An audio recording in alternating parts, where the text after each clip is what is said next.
যারা যারা ঘর গোছাতে পছন্দ করো তারা কিন্তু এরকম নিট অ্যান্ড ক্লিনভাবে জিনিসপত্র অর্গানাইজ করতে ভালোবাসো। এরকম করতে গিয়েই আমি প্রথমে নিয়ে নিয়েছিলাম দুটো শুয়ের বক্স। এই বক্সগুলোকে নিয়ে তার চারিদিকের যে ঢাকনাগুলো সেগুলো কেটে ফেললাম। তারপরে দুটোকে জোড়া লাগিয়ে দিলাম পাশাপাশি, আর হোয়াইট কালারের আর্ট পেপার দিয়ে এটাকে কভার করে দিলাম। এই দেখো তৈরি হয়ে গেল সুন্দর কিন্তু একটা শেলফ ডিভাইডার।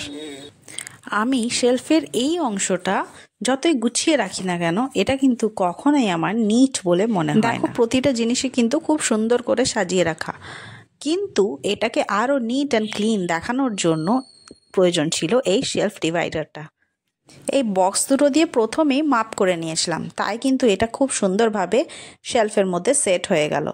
এরপরে আমার পছন্দের জিনিসগুলোকে নিজের মতো করে সাজিয়ে নিলাম। ব্যাস, খুব সুন্দর কিন্তু অর্গানাইজ হয়ে গেল।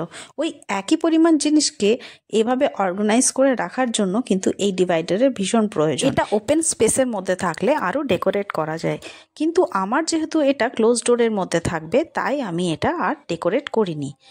তোমাদের কেমন লাগলো কমেন্টে অবশ্যই জানিও। আজকের মতো টাটা।